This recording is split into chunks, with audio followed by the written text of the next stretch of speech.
So after the like survey, what's the approach? the approach for just what general. Yeah, kind of like you don't really know each other yet outside of maybe going on a few dates, couple dates. So no sex has And been had. no sex has been had. You guys have made out. What's kind of your approach going into that first bang, that first kind of climax, I denouement, think. whatever the word for it is? I mean, the priority should be her comfort level, because that is what is going to create or make or break the sexual experience. You know what I mean? So, I mean, this goes back to literally what we just talked about girls feeling uncomfortable with going home with guys. Like, I mean, that's the last thing you want. So whatever that may be, based on, getting to know her from that night or previous dates as well, whatever. But I don't know, general approach, like when it comes to sex for me, I always want it to be, I never want it to be like, expected. Like, I hate expectations. You know what I mean? Yeah. Just because you build up this idea of who you think this person's going to be, how you think this is going to go, and naturally, like, expectations are inevitable. It's a process. You don't want to follow the script. You don't want her to be like, this is where he flips me, and this is, you want to. So my head gets put through the wall. Yeah. Yeah, exactly. This is when I fill out the survey. No, but I think it ultimately, like I said, just comes down to like making her feel as comfortable as possible, and that can be done through whether it's food, drinks, movie. You go somewhere else after you get drinks or dinner. But yeah, I try to never create any expectations, just because I want it to happen. Like, I want that fire, that passion, that connection that you feel, that's like natural, because nothing can replace that. You know what I mean? Whether it's a short term or long term thing with someone, you know what I mean? I'm gonna record this. This is being recorded, but I'm gonna chop this section for you in particular and give it to you for your Hinge profile video. Perfect. Because you're allowed to do videos now. And I know. How sick is that? How do you fucking know that, huh? Because I got my girlfriend. I fucking reeled her in with the video. I changed it up. Okay. Did I ever tell you the story about that? I don't think so, actually. So I basically made this super. Let me back up a little bit. So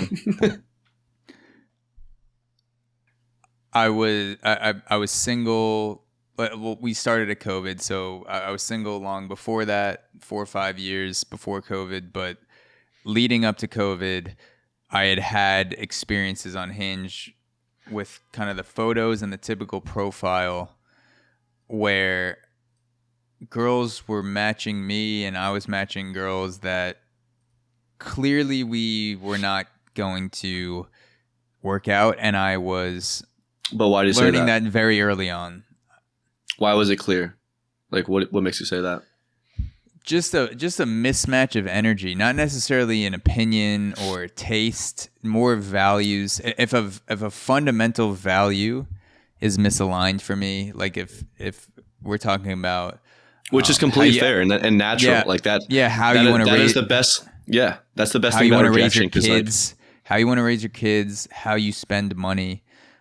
Things like that. That's just 10 years from now. There's no way. Like, you're just gonna keep butting heads. So for me, I don't really put too much into things like your favorite song or your favorite movie. It's more like, who are you? What are the values that you have? Because those are going to really determine whether we're compatible for each other. So absolutely, the just photos on Hinge with the little prompts wasn't really giving me as much information as I wanted to. And I felt like I was wasting a lot of time going on dates with girls who had different values than me. Mm-hmm. We just weren't for each other.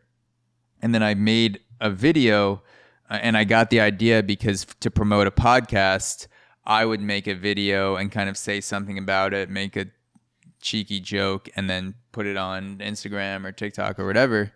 And at the time I was more into TikTok. Now I'm just more YouTube, Instagram. Like TikTok is too fucking addicting. I've just kind of put that to the side. But at the time I was very into the short form kind of saying things to the camera.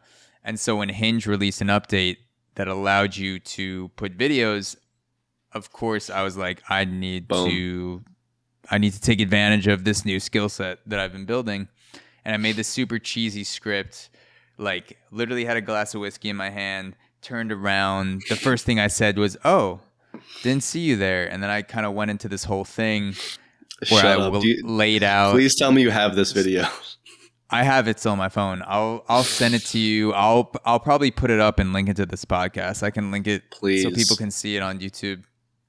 I'll put like a compilation together because I made everything a video. So there are 4 or 5 videos. Oh, wow. And so I wrote out a script. I kind of went off the cuff a little bit so it seemed natural. And then at the end of each video, I would say something like, scroll down, I'll see you there. And then they would get to the next video and just pick Yeah. up. And That's so funny.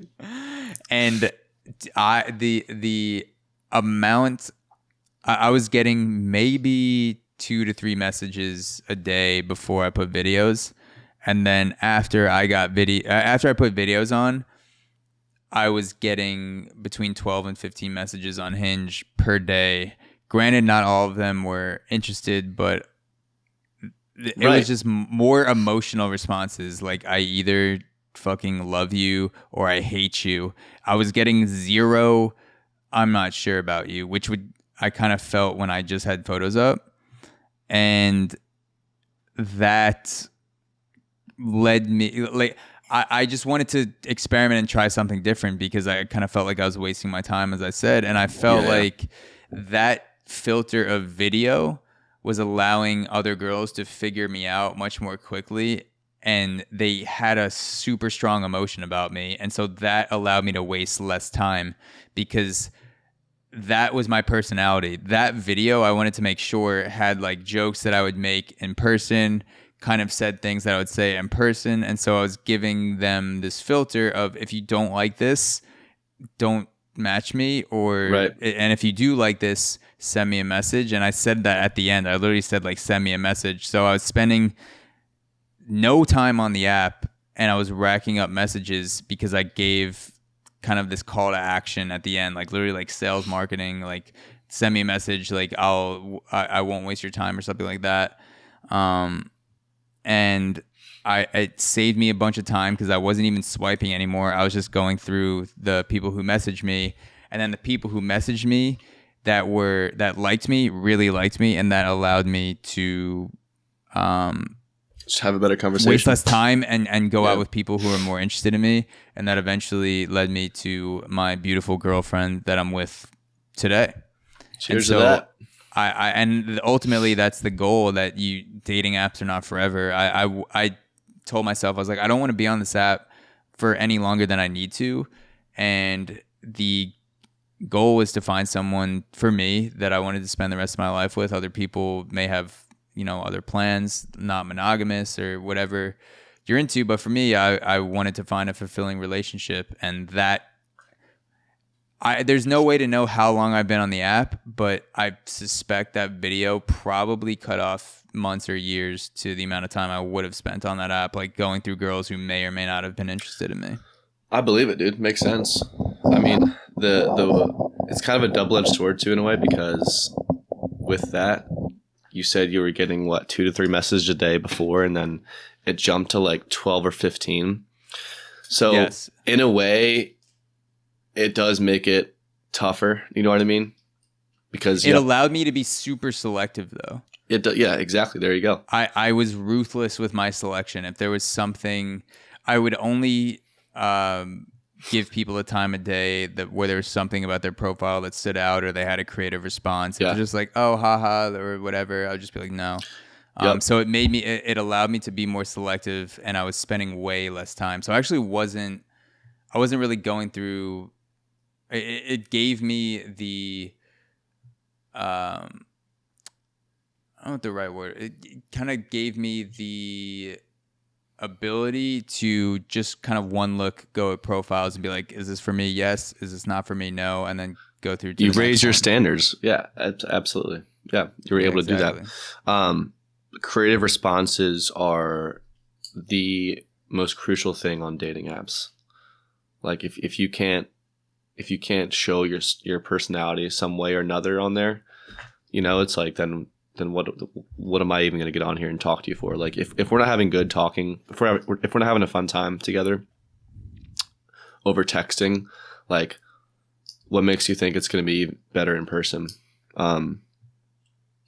But yeah, I don't know. It kind of comes down to the whole dating app thing in general, dude. Like, I'm kind of just sick of them. I mean, I've kind of been to that point for a while, but I would love to find something serious. And it's hard not to just keep a profile up there with the hopes of it, of coming across something meaningful and serious.